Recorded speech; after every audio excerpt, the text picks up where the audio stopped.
오늘 말씀 전하시는 제가 아니고요. 오늘은 캐낭 전도사님이 사랑하는 자들아 라는 제목으로 말씀 선포해 주시겠습니다. 많은 은혜 받으시기 바랍니다.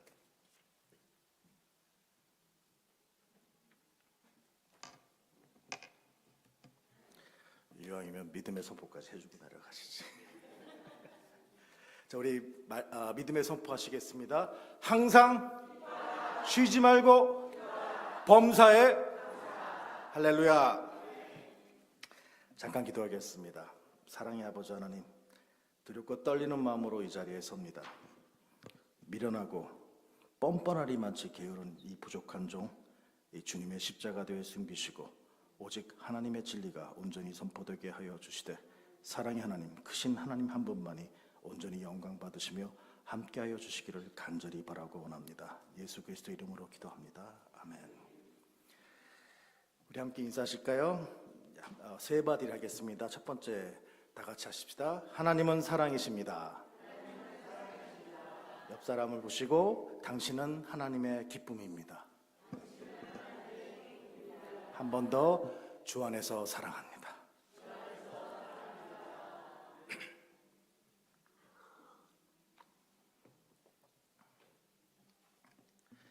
저를 잘 모르시는 분도 계실 텐데요.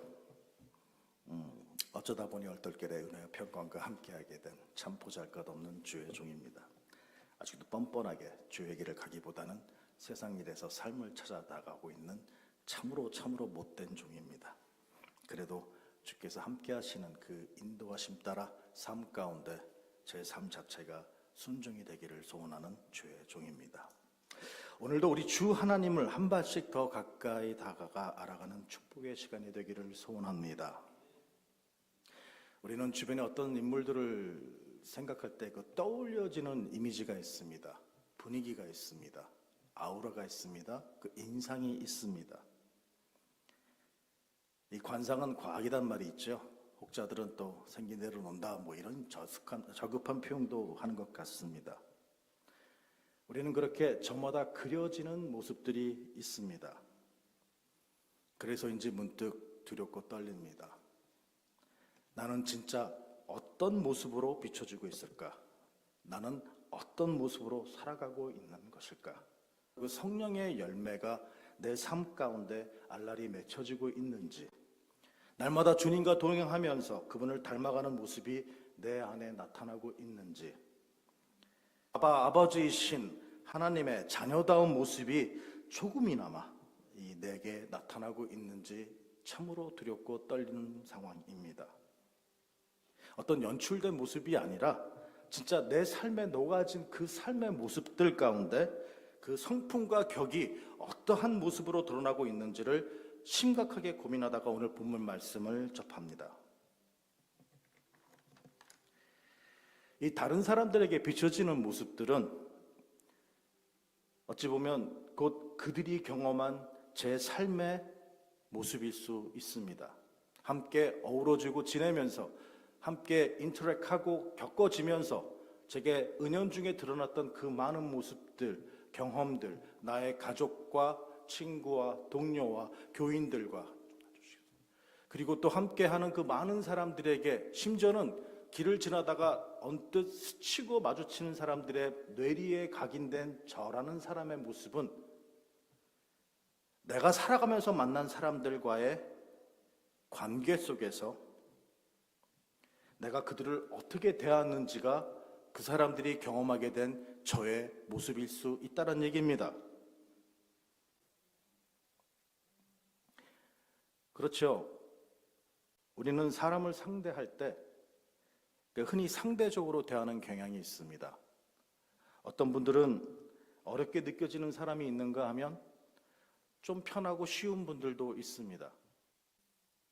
그렇게 진중하게 대해야 하는 분들이 있는가 하면 왠지 그냥 가볍게 대하게 되는 그런 분들도 있습니다. 쉽게 대하는 사람도 있습니다. 근데 이런 태도는 때로는 우리 삶 가운데 나의 삶의 자세에 의해서 사람들을 그 상대적으로 평가하는 그 방식에 영향을 끼치게 됩니다. 그러다 보니 권력을 남용하거나 우월감을 드러내고 이 갑질 같은 문제들을 발생하기도 합니다. 개인적으로 제가 참 경멸하는 부류의 분들이 있습니다. 참 못났다. 어떤 분들이냐면 강약약강. 강한 자 앞에서는 참 치졸하고 비굴할 정도로 약하고, 약한 사람들 앞에서는 정말 잔인할 정도로 강하게 구고 못되게 구는 사람들이 있습니다. 그게 보면은 못났어요. 참 못났습니다. 이렇게 사람을 대하는 데 있어서 한결같지 않은 태도가 우리 삶의 여러 모습으로 나타납니다. 이런 마음가짐의 이면에는 저와 여러분의 나의 정체성이 있습니다. 내가 누구인가? 내가 누구에게 속한 사람인가? 내 안에는 무엇이 있는가? 이 사실 인생의 핵심 문제는 결국 내가 어디에 속해 있는가라는 질문입니다. 어디에 속하느냐? 누구에게 속하느냐? Who am I belong to? Where am I belong to? 이 belonging에 관한 문제, 속함의 문제에 의해서 저와 여러분들은 우리의 정체성을 갖게 되는 것입니다. 우리가 추구하는 신앙도 결국 내가 어디에 속할 것인가 하는 그런 문제를 고민하는 과정이라 할 수 있겠습니다. 요한복음 18장에 보면 예수님께서 빌라도의 법정에서 신문을 받으십니다. 빌라도가 내가 유대인의 왕이냐라고 질문했을 때 예수님께서 답변하시기를 내 나라는 이 세상에 속하지 않았다라고 대답하십니다. 이 대답에는 비록 우리가 이 세상에서 살고 있지만 이 세상에 속하지 않고 하나님께 속한 자가 되라는 말씀입니다. 그런 메시지가 담겨 있습니다. 이 세상에서 소망을 두지 말고 하나님의 나라에 소망을 두라는 것입니다. 결국 소속의 문제인 것입니다. 여담이지만 군 시절에 해외 파병 근무를 하다가 이제 딱 들어오니까 공항에서 딱 보면서 Welcome home, son 딱 그럽니다. 순간 제가 미군이라는 사실, 미군 그 장교였다는 사실이 굉장히 뿌듯해지는 그런 뜨거움이 있었습니다. 결국은 내가 어디에 속했느냐에 따라서 내 지위와 입장과 위치가 바뀌더라는 얘기입니다. 오직 나와 내 집은 여호와를 섬기겠다는 여호수아의 선포가 저와 여러분의 선포가 되시기를 축원합니다. 그렇습니다. 우리는 이 세상에 속하지 말고 하나님께 속해야 하며 생명 없는 것들에 속하지 말고 생명 있는 것에 속해야 하겠습니다. 잠시 있다가 없어지는 것들이 아니라 영원한 것에 속해야 하겠습니다. 나의 존재를 어디에게 소속할 것인가? 이 속함의 문제를 놓고 고민하는 것이 결국은 신앙생활입니다. 그래서 우리가 드리는 예배는요, 내가 하나님께 속한 자라는 그 사실을 확인하고 하나님 나라의 백성된 것을 기뻐하며 감사하며 하나님 앞에서 내 생을 축복하는, 축하하는 행위입니다. 오늘 본문을 새 번역 성경으로 읽어보면 여러분은 하나님께서 낳았다라고 표현이 있습니다. 영어 성경에는 of God 또는 from God 이라고 표현합니다. 개역 성경에서는 이를 하나님께 속하였다라고 번역했습니다. 4절 말씀이죠. 자녀들아 너희는 하나님께 속하였고. 하나님께 속한 사람들은 하나님의 말씀을 듣습니다. 세상에 속한 사람들은, 즉 하나님께 속한 사람은 하나님의 말씀을 하나님의 말씀으로 듣고 그 속에 진리의 영이 함께하고 그 속에 사랑이 있다는 것이 특징입니다. 어릴 때 이민을 왔는데 10대 청소년 시절부터 함께하던 제 후배가 있었습니다. 한 2020년쯤에 전에도 했던 경험을 살려서 그 샌프란시스코 옆에 근교 도시인 오클랜드에서 참 크게 스시집을 열었는데요. 공교롭게도 딱 그때 마침 코비드-19 팬데믹 상황이 벌어집니다. 그러다 보니까 개점 휴업되고 어려워지고 참으로 낙심하고 절망될 때 저와 전화 통화를 하게 됩니다. 한때 그 중국계 마피아 생활을 했던 친구예요. 근데 농반 진반으로 아직도 조직에서 돌아오라 그러면 먹고 살고 이 돈 걱정 없게 해주겠다는 유혹을 받았을 때 정말로 혹하더랍니다. 절망 가운데 있게 되다 보면, 세상의 논리를 따지다 보면 정말 뿌리칠 수 없는 유혹들이 우리 주변에 굉장히 많은 것 같습니다. 근데 이미 크리스찬이 된 그 친구가 참 부끄럽다고 표현을 하면서 오늘 제가 마주한 이 본문 말씀, 자녀들아 너희는 하나님께 속하였고를 읊조리면서 갑자기 펑펑 울기 시작합니다. 힘들고 어려워지니 별 생각 다 들었다며, 근데 그렇게 성령님의 음성으로 울려지는 말씀, 너희는 하나님께 속하였고. 여러분 같으시면 그런 상황에 어떤 선택을 하시겠습니까?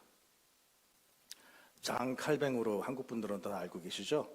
종교개혁자 존 칼빈이 쓴 기독교 강요의 첫 장 제목이 기가 막힙니다. 하나님을 아는 지식과 나 자신을 아는 지식은 동일하다. 어떻게 이 젊은 청년의 때에 이 같은 놀라운 진리를 깨달을 수 있었는지 부럽기도 하고 질투가 나기도 합니다. 이 칼빈의 말처럼 하나님을 알면 나를 알 수 있습니다. 거꾸로 하나님을 모르면 저를 알 수 없습니다. 왜 그럴까요? 아무리 많은 지식이나 부를 가진 사람이라 해도 하나님을 모르면 나에 대해서 절대로 알 수가 없습니다. 잘 아시는 말씀 잠언 9장 10절, 여호와를 경외하는 것이 지혜의 근본이요 거룩하신 자를 아는 것이 명철이니라. 지혜의 근본이고 여호와를 아는 것이 명철이라는데 그걸 모르고 어찌 이 낮고 낮은 우리가 우리 스스로를 알 수 있겠습니까? 많은 사람들이 내가 나 스스로를 돌아보고 성찰하고 나를 찾아야겠다고 그 유명한 그 스페인의 그 산티아고 순례길 등지 등으로 이렇게 혼자 여행들을 떠납니다. 갈 때는 의기양양하고 열심을 갖고. 근데 여행을 갔다 오고 나서는 여전히 제자리입니다. 그러면 순간 들죠. 내가 못담시 다녀왔대야. 당연합니다. 여행 간다고 알 수 있는 게 아니지 않습니까? 나는 누구인가라는 질문을 던지실 때 가장 먼저 나를 창조하신 이 그분이 누구인가를 생각하지 않을 수 없습니다. 우리 하나님을 기억하지 않고는, 그분이 뜻이 무엇인지를 알지 않고는 우리 스스로를 알아갈 수 없다는 것입니다. 그러니 그분께 집중해야 하겠습니다. 나를 찾기 위해서라면 여행을 떠날 것이 아니라 성경을 펼치셔야 하고 무릎으로 기도의 자리에 나오셔야 합니다. 그러면서 하나님께 집중해야 하는 것입니다. 그렇게 하나님에 대해 알고 느끼면 그렇게 느끼는 만큼 나에 대해 알게 되고 또 나에 대해서, 하나님에 대해서 알게 됩니다. 켈빈이 이야기한 것이 바로 이 포인트입니다. 그리고 우리는 그런 하나님을 아버지라 고백합니다. 하나님, 나의 아버지. 여러분, 주보에 설교 요약이 안 나왔는데 죄송합니다. 어떤 상황인지는 잘 모르겠지만 이 또한 주님의 은혜인 것 같습니다. 백지에 여러분들이 제 말씀에 집중해 주시고 그림을 그려져 나가 주시기를 간절히 부탁드리겠습니다. 아버지를 얘기할 때 육신에 대한 아버지나 그 아버지에 대한 기억이 없거나 혹은 아버지로 인해 상처를 받은 분들이 있을 수 있습니다. 아버지에 대한 기억이 그저 고통스럽고 악몽과도 같고 참 생각하기도 싫은 경험으로 남아주신 그런 분들에게는 하나님을 아버지라고 부르는 것이 어쩌면 불편하게 느끼실 수도 있습니다. 그럼에도 불구하고 하나님은 우리에게 참된 아버지이심을 믿고 소개할까 합니다. 이 장황한 설명보다는 제가 아는 하나님을 그저 나누고 싶습니다. 간단히 나눠볼까요? 창세기 1장 1절에 태초에 하나님이 천지를 창조하시니라. 하나님은 창조주이십니다. 로마서 8장 15절에 너희는 다시 무서워하는 종의 영을 받지 아니하였고 양자의 영을 받았으므로 아바 아버지라 부르짖느니라. 하나님은 우리의 아바 아버지이십니다. 여러분들 잘 아시는 요한복음 3장 16절 다 같이 한번 해보실까요? 하나님이 세상을 이처럼 사랑하사 독생자를 주셨으니. 하나님은 우리를 위해 독생자를 주셨습니다. 예수님의 십자가는 하나님의 사랑을 완벽하게 보여주십니다. 예수님은 우리를 위해 십자가에서 죽으셨고 우리의 죄를 용서하시기 위해 자신을 희생하셨습니다.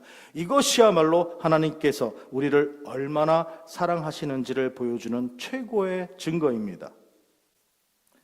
다시 한번요. 오늘 본문에서처럼 하나님은 사랑이십니다. 만약에 말입니다. 한국에 한때 주한미군이 그 탱크를 몰고 훈련을 가다가 돌아오는 길에 이 사고로 중학생 여학생을 그러니까 교통사고로 죽이는 일이 발생했습니다. 그때 온 나라가 발칵 뒤집어져 갖고 미군 철수해라 난리가 납니다. 또 미국 세계 각지에서 미군을 욕하고 미군을 철수하라고 부르짖는 사람들이 굉장히 많은데 만약에 미국의 대통령, 부시나 하다못해 트럼프 같은 사람들이 대통령이라고 나와서 내가 그 미군의 죄를 대신하여 죽겠노라 그러면 아마 모든 사람들이 침묵할 것 같습니다. 그렇지 않아요? 미군 철수하라 막 부르짖는데 미국의 대통령이 그래 그 죄를 내가 대신 갚아주마. 그리고 실제로 자기가 십자가에 달려 돌아가신다면 아마 어느 누구도 그것을 시비 털 사람이 아무도 없을 것이란 것입니다. 그런데 저와 여러분을 위해서 어느 누구든지 당연히 우리 같은 죄인을 욕할 수밖에 없는 그 상황에 크고 놀라우신 하나님이 피같이 붉은 죄, 눈같이 희게 하시는 하나님, 우리의 죄가 동에서 서가 멀게 하신 그 하나님께서 직접 우리를 대신하여 십자가에 못 박히셨다는 그 사실 하나만으로도 그분의 사랑이 얼마나 크고 놀라운가를 여러분들은 기억하셔야 되겠습니다. 그게 아버지 사랑이십니다.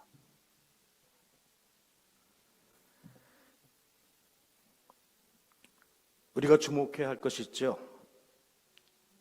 우리는 사랑하는 삶을 통해서 하나님을 알게 된다는 사실입니다. 오늘 본문 7절 8절 말씀 보시면 다 같이 한번 읽어보실까요?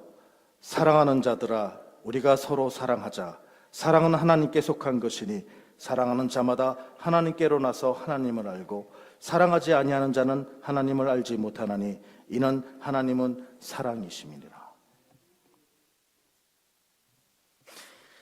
하나님은 사랑을 통해서 배우는 존재입니다.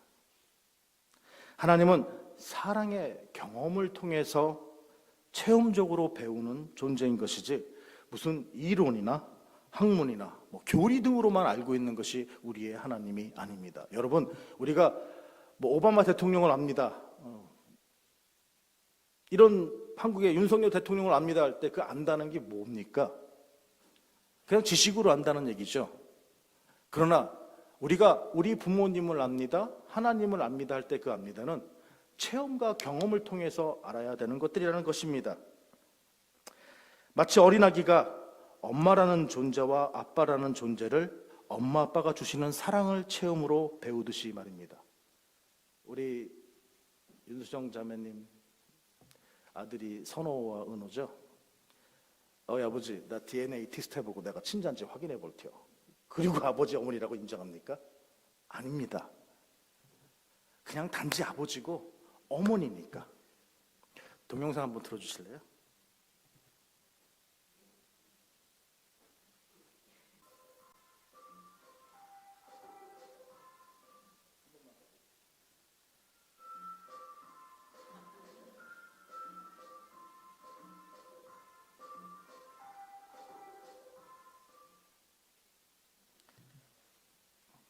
모자까지 집어던지고 저거 두 번째 생을 사는 아이 같아요. 저 아이는 귀 가는 아빠가 왜 좋을까요? 저에게는 개인적 아픔이 있습니다. 뭐 특별한 어떤 사정이 있어서 4살 때 헤어졌다가 8살 때 만난 아들이 있습니다. 지금은 이제 20대 작년에 청년인데 그렇게 4년이란 긴 세월 끝에 만났을 때 참 어색하잖아요. 뭔가가 좀 어색합니다. 근데 그 아이와 함께 뭐 토이스 R us 같은 데 가서 사고 싶은 장난감도 사고 쇼핑도 하고 바닷가도 가고, 그날 저녁에 함께 자는데 계속 저를 만집니다. 팔을 얹습니다. 다리를 얹습니다. 이쪽에 누웠다가 이쪽에 왔다가, 그냥 마냥 아빠 옆에 있는 것이 좋아서 그 좋음을 어떻게 감추질 못하고 있는 그런 모습을 발견할 때 갑자기 제가 뜬금없이 눈물이 탕 터집니다. 우리를 대하시는 하나님 아버지의 마음이 이러하시겠구나. 어쩌면 우리는 하나님을 사랑함에 있어서 어린아이와 같은 마음을 가져야 할지도 모릅니다. 하나님이 내게 무엇을 해주셔서, 하나님이 나의 기도를 들어주셔서 나의 구원자이시니까 뭐 이러이러해서 어떤 공식처럼 이러이러해서 내가 아버지를 사랑합니다. 여러분, 어린아이가 들어와서 나의 아버지 내게 이렇게 축복해 주시고 나의 이렇게 해서 우리 하나님 아버지 내가 사랑합니다 그러면 되게 웃기잖아요. 아닙니다. 그냥 아버지, 아까 좀 전에 보셨던 그 아이 기저귀 바람에 모자를 탁 내다 던지면서 막 뛰어갑니다. 거기에 어떤 공식이 있을까요? 나의 아버지입니다.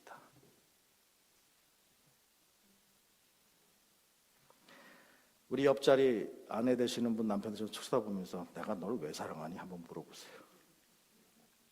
혹시 옆자리 누군데 전혀 모르시는 분입니까? 죄송합니다. 아내, 남편, 부모, 그런 형제 자매들, 어떤 이유가 있어서 사랑하는 것은 아닙니다. 어떤 목적이 있어서 사랑하신다면 여러분 그 관계 심각하게 바라보셔야 되겠습니다. 사랑하는 여러분, 우리가 하나님을 사랑함으로 하나님을 더 깊이 알아가길 원합니다. 서로 사랑함으로 하나님을 배워가고 그렇게 하나님께 속한 자가 되시길 축원합니다. 그렇게 하나님께 속한 자가 된 우리는 그분이 기뻐하시는 자녀임을 기억하게 되시길 원합니다. 여러분 시편 34편 8절 말씀이죠. 너는 여호와의 선하심을 맛보아 알지어다. 다시 한번요. 너는 여호와의 선하심을 맛보아 알지어다. 이렇게 맛보았을 때야 비로소 우리의 사랑이 진심이 되고 진정성을 갖게 되는 것입니다. 모자를 던지고 기저귀 바람에 뛰어갈 수 있는 아버지를 향한 우리의 돌격이 시작될 수 있다는 것입니다. 믿음만 좋다고 되는 것이 아닙니다. 성경을 많이 알고 기도를 많이 한다고 그런 것들이 자연스럽게 일어나는 것이 아닙니다. 하나님의 사람이 되는 것은 사랑이 있어야 하나님께 속한 것이 되는 것입니다. 우리가 사랑함으로 하나님께 속했음을 확신할 수 있어야 하겠습니다. 아빠 참 좋네요. 잠 못 이루는 저와 여러분 되시기를 축원합니다. 예수님께서는 이렇게 접점을 소개하십니다. 마태복음 22장 37절 39절 말씀 잠깐 보실까요?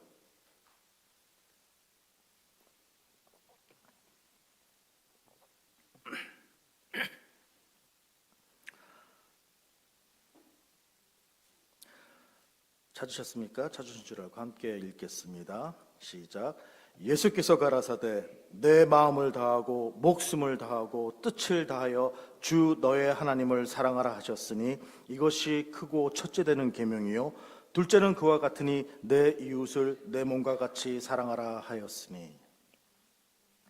정리하면 이렇습니다. 하나님은 창조주이시고 아버지이시며 사랑이신 분입니다. 다시 정리할게요. 하나님은 창조주이시고 아버지이시며 사랑이신 분입니다. 제가 아는 하나님은 딱 그렇게 소개됩니다. 여러분들은 어떠세요? 하나님이 여러분들에겐 어떤 존재이십니까? 우리는 온 마음과 뜻과 목숨을 다하여 하나님을 사랑하고 그 안에서 함께하는 우리의 이웃을 사랑해야 합니다. 그것도 진심과 진정성을 가지고 그리해야 된다는 것입니다. 이웃을 사랑하는 것이 곧 하나님을 사랑하는 것입니다. 형제를, 자매를 사랑하는 것이 곧 하나님을 사랑하시는 것인 줄 믿으시기 바랍니다. 세상에게 가장 작은 자, 지극히 낮은 자에게 행한 그 선행을 하나님은 기억하십니다. 이분 주님도 인자는 섬김을 받으러 온 것이 아니라 섬기러 왔다고 고백하셨습니다. 성경에 황금률, The Golden Rule이라는 구절이 있습니다. 혹시 아세요? 바로 마태복음 7장 12절입니다. 자, 함께 읽으십시다. 그러므로 무엇이든지 남에게 대접받고자 하는 대로 너희도 남을 대접하라. 이것이 율법이요. 방점 찍어볼까요? 밑줄 쫙 긋고 예수님이, 자 보십시다. 대접받고자 하는 대로. 남에게 대접받은 대로 하고 있지 않습니다. 대접받고자 하는 대로라고 쓰여 있습니다. 다시요. 대접받고자 하는 대로입니다. 이것이 바로 우리 크리스천들이 세상 사람들의 논리에 살아가는 방법과 구별되는 경계선상의 모습입니다. 세상 사람들은 흔히 그러죠. 너 하는 거 봐서 네가 나한테 어떻게 대하는지 보고 나도 그대로 할게. 뭐 이에는 이, 눈에는 눈, 그런 얘기들을 합니다.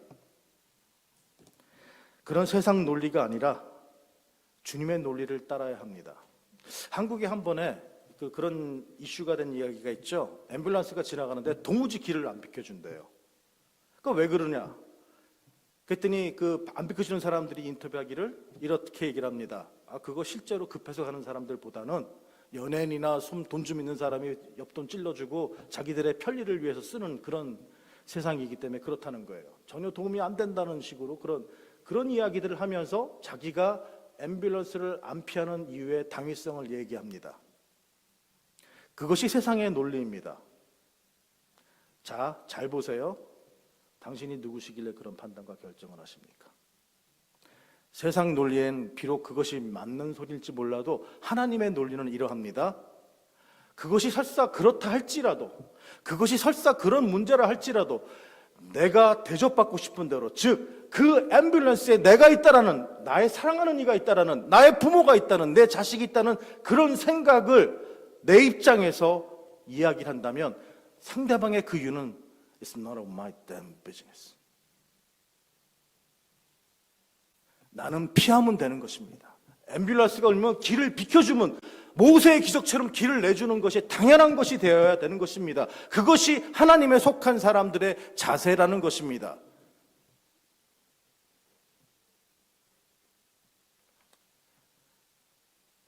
마태복음 7장 12절의 말씀은 우리의 성품이 상황에서 여과 없이 드러남을 이야기합니다. 상대방의 마음에 들지 않거나 내 뜻대로 되지 않을 때 화를 내고 분을 내면서 품을 품으면서 그것이 곧 나의 본성임을 보여주는 것입니다. 이 여유롭지 못한 성품은 결국 상대방을 치졸하게 대합니다. 누군가 나를 서운하게 하거나 제대로 대답하지 않았다면 그러면 우리는 노여워하고 분노하지요. 그 이면에는 우리 스스로 상대적 우월감이 있기 때문에 그렇습니다. 예를 들면 이런 겁니다. 내가 누구인데 어디 감히, 그렇죠? 목사 있네, 장로 있네. 다행입니다. 우리 교회에 그런 분들 안 계셔서. 사회생활 하다 보면 그런 분들 굉장히 많아요. 막 분하고 억울한데 그 이면은 단순합니다. 내가 누구인데. 종종 우리가 자기중심적으로 상대적 평가를 하기 때문에 이런 문제가 발생합니다. 이 마태복음 7장 12절의 말씀을 곱씹어 볼수록 참 예수님답다라는 생각을 하게 됩니다. 이 시작되는 말씀의 전반부 1절과 5절을 한번 보실까요? 한번 보시면 이렇습니다. 비판을 받지 아니하려거든 비판하지 말라. 너희가 비판하는 그 비판으로 너희가 비판을 받을 것이요 너희가 헤아리는 그 헤아림으로 너희가 헤아림을 받을 것이니라. 어찌하여 형제의 눈 속에 있는 티는 보고 내 눈 속에 있는 들보는 깨닫지 못하느냐. 보라, 내 눈 속에 있는 들보가 있는데 어찌하여 형제에게 말하기를 나로 내 눈 속에 있는 티를 빼게 하라 하겠느냐. 외식하는 자여, 먼저 내 눈 속에서 들보를 빼어라. 그 후에야 밝히 보고 형제의 눈 속에서 티를 빼리라. 속된 말로 너나 잘하세요. 너나 잘하세요입니다. 예수님은 상대방에게 대접을 받는 것을 고려하지 말고 내가 받고 싶은 대접으로 남을 대하라고 말씀하십니다. 이 교훈은 사람과의 관계뿐만 아니라 삶의 모든 상황에서도 적용될 수 있는 내용입니다. 상황이나 사람에 따라 주고받는 그런 계약적 조건으로 사람을 대하는 것이 아니라 분노나 억울함을 내려놓고 일관되게 묵묵히 주님의 성품을 닮은 우리는 그렇게 우리로 살기를 예수님께서 종용하고 계십니다. 이 소리가 더 크네요. 이 황금률, the golden rule은 단순히 우리가 원하는 대로 남을 대하는 것이 아니라 하나님의 주시는 기쁨, 그것을 암시합니다. 남에게 대접을 받고자 하는 대로 대접하라는 그 말씀은 예수님 자신의 삶을 반영하기도 합니다. 우리가 먼저 예수님을 찾은 게 아니잖아요. 예수님이 저와 여러분을 먼저 찾아오셨습니다. 하늘의 영광을 버리시고 우리를 위해 이 땅에 오셨습니다. 예수님 우리에게 사랑과 경배를 먼저 요구하신 적이 단 한 번도 없으십니다. 우리가 아직 죄인 되었을 때, 하나님과 원수 되어 있을 때 예수님께서 먼저 우리를 사랑해 주셨습니다. 그 사랑은 갈보리 언덕에서 최고로 표현되지 않았습니까?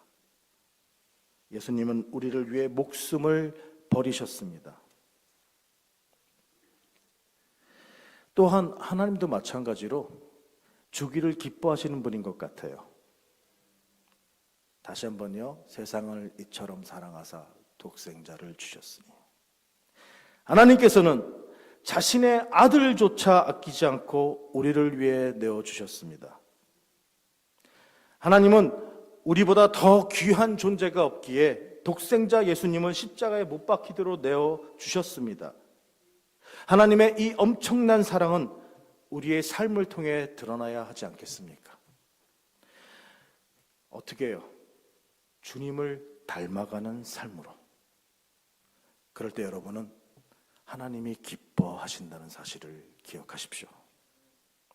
살면서 사랑받고 인정받기를 좋아하지 않는 사람은 하나도 없을 것입니다. 누구나 받는 것을 좋아합니다.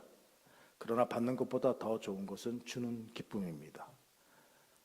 하나님의 선한 맛보아하심 같이 주는 기쁨도 맛보아하시기를 축원합니다. 우리는 우리의 인생에서 가장 큰 보람을 느낄 때는 누군가에게 줄 때입니다. 그리스도의 제자로서 우리는 그리스도께서 우리를 위해 모든 것을 주셨음을 기억하고 우리도 주는 삶을 살아야 하겠습니다. 내가 주님으로부터 받은 은혜, 은사, 이런 축복들은 나누라고 있는 것입니다. 그것이 우리의 책임입니다. 여러분들이 갖고 계신 직분, 교회 안에 어떤 직분, 장로, 집사 이런 것들도 사실은 섬기라고 있는 직분인 것입니다. 주는 삶을 실천할 때 우리가 속한 사회와 이 교회와 공동체가 풍성해지고 우리는 더욱 기쁨과 감사로 넘치게 됩니다. 우리는 예수님의 사랑을 따라 주고 섬기는 삶을 살아야겠습니다. 주고 섬기는 삶을 살아야겠습니다. 받은 축복과 은혜를 나눌 때 우리는 주님의 형상을 더욱 닮아가고 주님께서 기뻐하시는 그런 제자가 될 줄로 믿습니다. 말씀을 정리해 볼까요? 예수님은 하나님을 사랑하는 것과 이웃을 사랑하는 것을 별개의 행위로 말씀하지 않으셨습니다. 하나님 사랑은 신앙의 행위이고 이웃 사랑은 도덕적 실천이라는 의미로 이야기하시지도 않으셨습니다. 이것도 해야 되고 저것도 해야 되는 그런 어떤 단순한 의미도 아닙니다. 하나님 사랑과 이웃 사랑은 동전의 앞면과 뒷면과 같이 함께 병행되어져야 된다는 뜻입니다. 이 사랑은 동일한 근거에 출발하여서 우리의 신앙생활과 삶의 본질을 함께 이루는 것들입니다. 그리고 이것은 곧 크리스찬으로서 아버지라 부르는 하나님의 자녀된 입장으로서 고수해야 되고 지켜져 나가야 될 우리 자세인 것입니다. 저는 여러분들이 우리 윤호영 목사님이나 노경호 목사님 또 저를 떠올릴 때 여유롭고 너그럽고 유머스럽고 정감 넘치는 사람들로 기억되길 원합니다. 실제로도 목사님 그러십니까? 모르겠습니다. 적어도 저는 그렇게 기억되길 원합니다. 사람들과 잘 어울리면서도 겸손하고 항상 다가가기 쉬운 사람이었으면 좋겠습니다. 누군가보다 다투기보다는 늘 지는 사람, 우리 주님처럼 어찌 보면 정말 바보 같은 사람이 되기를 원합니다. 그런 선함으로 다가가는 사람이고 싶습니다. 내가 가진 재능이나 배선물처럼 여길 나의 과거의 영예로운 모습들이나 이런 것들 다 성경 지식이나 이런 데 자부심을 갖지 않고 음악을 잘하니까 기도를 잘하니까 방언 기도가 뛰어나니까 이런 것들 다 던져놓고 그저 편안함과 즐거움을 흘리고 다니는 주의 종들로 여러분들 기억해 주시기를 정말로 소원합니다. 그런 우리 담임 목사님, 윤호영 목사님 되시고 노경호 목사님 되시고 또 제가 되기를 간절히 간구합니다. 때로 가끔씩 특정 부류의 분들과 함께하면은 뭔가 설명할 수 없는 평안함과 즐거움이 있을 때가 있습니다. 그 이유가 뭘까 곰곰이 생각해 보니까 그곳에는 피곤함이 없더라고요. 일상 속에서도 우리는 어떤 사람들과 만나면 이렇게 팽팽한 긴장감 같은 거 느껴지고 하거든요. 근데 이렇게 성령의 사람들 함께 있으면 정말 아무것도 아닌데 그저 선하고 편하신 분들이 있어요. 세상적인 자랑과 자기 의의를 드러냄도 없고 어떻게 보면 별 말도 안 하시는데 주로 떠드는 사람은 거꾸로 나의 자신일 경우가 더 많고, 근데 그런 분들과 함께 있으면 그렇게 평안할 수가 없습니다. 만약에 내가 이 자리에 우리 주님과 함께하면 그럴 것 같습니다. 만약에 내가 하나님과 마주할 수 있는 그 영광을 다 지키고 마주할 수 있다면 우리 아버지가 그러실 것 같아요. 여러분, 언제부턴가 주변에 특히 나이 들어가시면서 주변에 점점 젊은이들이 나와 함께하기를 원하지 않는다? 내 주변에 사람이 없다? 한번 스스로 돌아보셔야 될 것 같습니다. 이것은 역설적으로 내 삶에 성령의 열매가 없고 때로는 무례하기까지 하다. 그리고 무엇보다 사랑이 없지 않은가 한번 스스로들 돌아다 보셔야 될 것 같습니다. 나이 들었는데 나를 특별히 챙겨주거나 그렇진 않더라도 어딜 가도 환영받는 여러분들 되시기를 축원합니다. 주님이 주신 십자가의 자유가 우리 삶을 통해 빛으로 드러나면서 그 속에 진정한 화평과 선함이 깃들게 되는 것이 아닐까요?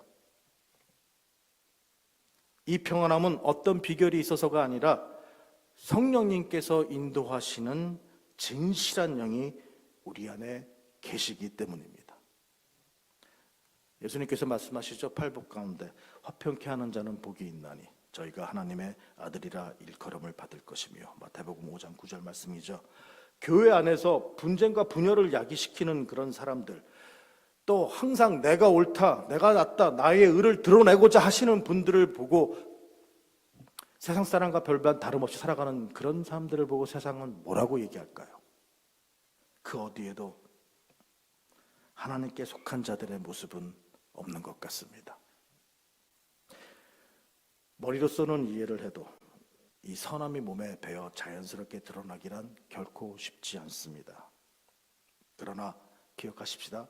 성령님이 나와 함께 하시면, 성령님이 우리와 함께 하시면 달라집니다. 변화가 일어납니다. 성령님의 감동이 오면 우리는 새롭게 변화될 수 있습니다. 그래서 저와 여러분은 성령님께서 늘 우리와 함께 하시고 내 삶을 주관하시기를 기도하셔야 합니다. 다시 한번 우리 스스로에게 물어보십시다. 나는 정말 하나님께 속한 자로 살고 있는가?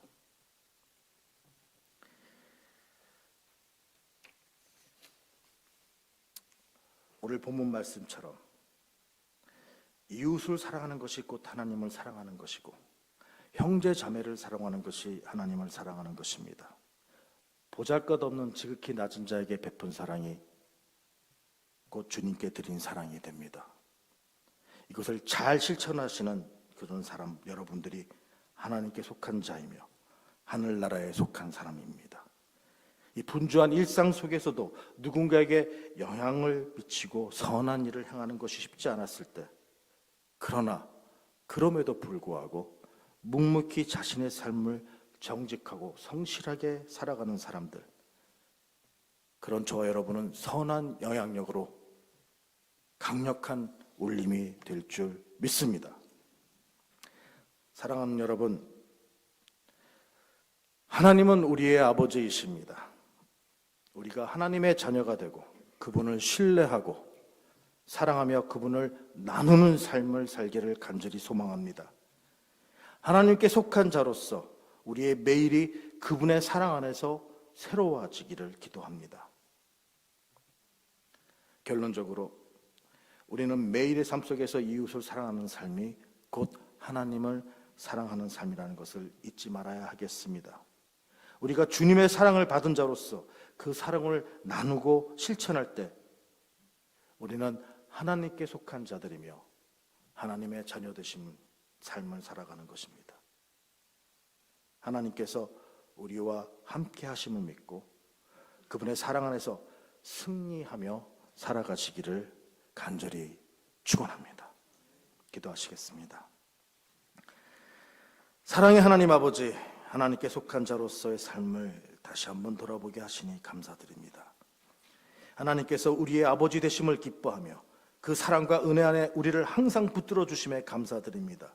원컨대 나와 내 집은 여호와를 섬기겠다는 선포가 우리의 선포가 되기를 소원하나이다. 주님의 뜻 안에서 하나님께 속한 자로서 두려움 없이 살아가게 하시고 우리의 삶 속에서 하나님이 사랑의 이웃에게 자연스럽게 흘러가게 하옵소서. 주님을 닮아 서로 사랑하며 섬기는 자들이 되도록 인도하여 주옵소서. 하나님의 자녀로서 하나님께서 우리의 아버지 되심을 기뻐하고 그 크신 사랑과 은혜로 우리를 자녀 삼아 주심을 찬양합니다. 우리의 삶이 주님께 영광이 되게 하시고 언제나 주님 안에서 기쁨과 감사로 살아가게 하옵소서. 이 모든 말씀 우리를 사랑하시는 예수 그리스도의 이름으로 간절히 기도드립니다. 아멘.